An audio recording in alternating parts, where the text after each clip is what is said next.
South Africa. Hello, I'm Jeremy Vine, and this is Panorama.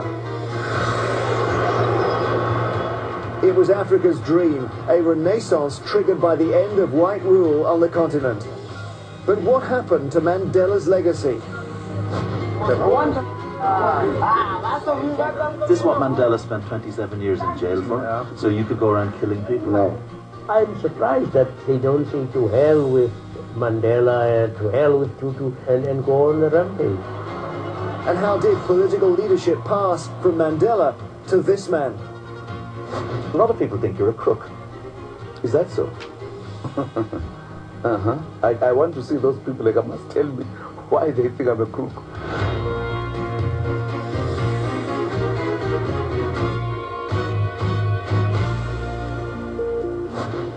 Its police chief has been charged with accepting a bribe, and the man set to take over the presidency next year is himself due in court on corruption charges in the summer. Has Nelson Mandela's promise of a new South Africa been squandered? Or was he always going to be too hard an act to follow? The idea of a rainbow nation, just a dream. Fergal Keane witnessed the end of apartheid. Now he returns to his former home for Panorama.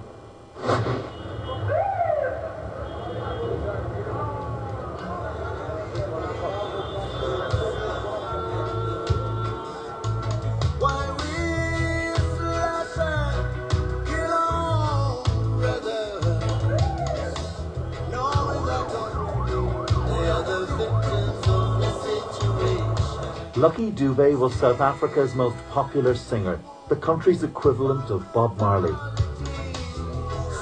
But it didn't save him from the hijackers who shot him in front of his children. Hearing the news, I could hardly believe such an iconic figure had become a victim. Even to those used to South Africa's high crime rate, his death last October seemed to mark a turning point.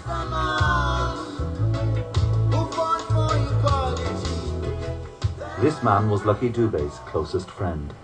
Isn't it a huge irony, though, that Lucky Dube, who's someone, I remember his music during the days of the struggle, and he was very, very worried about a generation being made incredibly violent by what was happening. He was actually standing for our nation in South Africa, to try and help us. That's why I find it very hard that a person could just come and kill him. You don't kill somebody who doesn't have a bad name among the community, you know. So I'm still asking myself, how did that happen? South Africa has on average 50 murders a day, 7 times the rate of the United States. The violence is rooted in bloody history when the young rebelled against a racist state.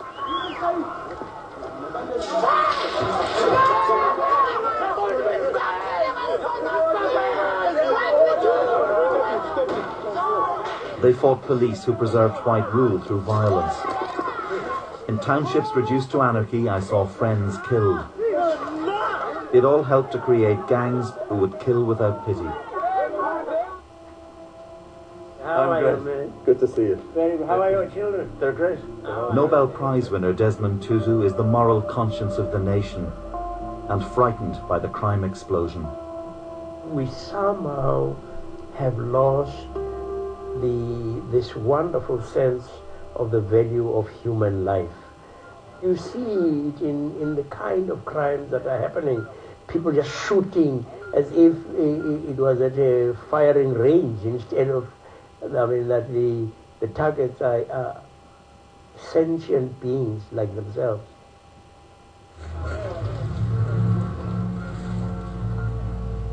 The latest figures show a 6% drop in the murder rate, but it remains a frighteningly violent country. This, though the government has substantially increased budgets and numbers for the police, with nearly 200,000 more promised by 2010.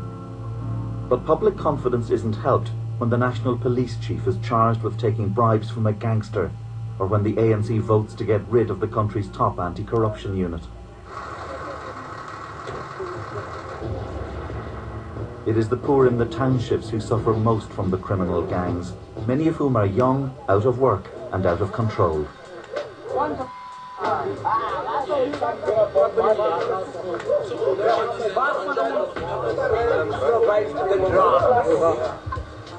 I met some of them on a Sunday morning. They were already high on amphetamines and beer.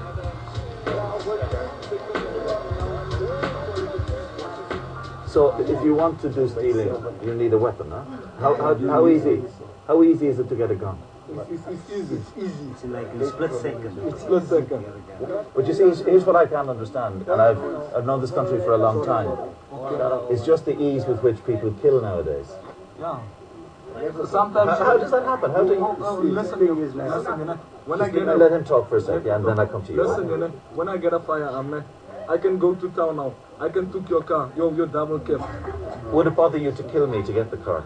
If you don't want to give me your keys, I kill you. It's nothing to kill you because of what? I need the money to survive.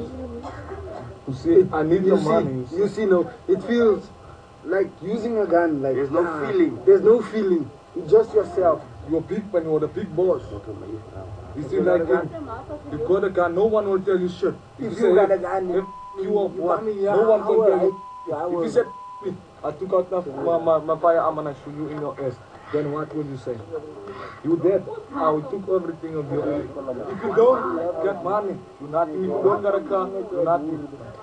Do you think that the life you're living and the way that you're carrying on is what Mandela... No, but hang on a second. Is this what Mandela spent 27 years in jail for? Yeah. So you could go around killing people? No. You see, yeah. So why do you still do it? See, yeah. No, Listen to me. Just is money. I want to rob this thing now. You want to rob the camera? Yeah. Well, you can't rob the camera. Fair enough. You could do that if you wanted. I know you could do that, but it wouldn't achieve any purpose. You might have money for a day and it's just cause trouble on you.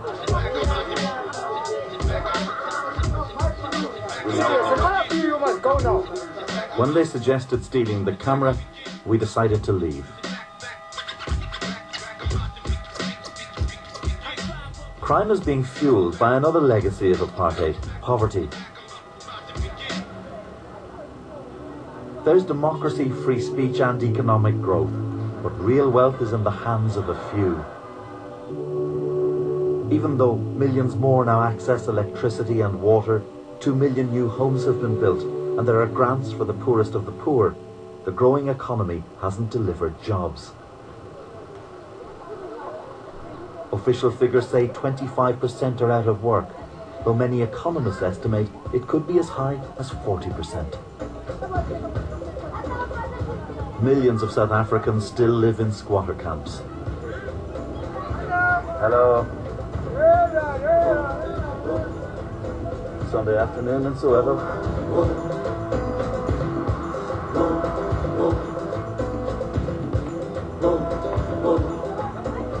How many of you live in this year? 4. What do you feel about the life you have here? Life here isn't good. We've no electricity and so have to use paraffin, which makes the children sick. Do you ever think your life is going to get better, Joseph? Maybe my life would change if the Nationalist Party came back, not the ANC. I don't believe you. Come on. That was a white government that put you down, that treated you terribly. You can't really believe that. But in terms of work, they didn't oppress us.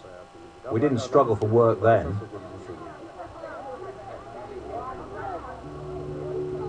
Now, do I really think that he is serious about wanting a white government back? I don't think so. Not back to the days of forced removals and passbooks and all of that. But I tell you what it does do.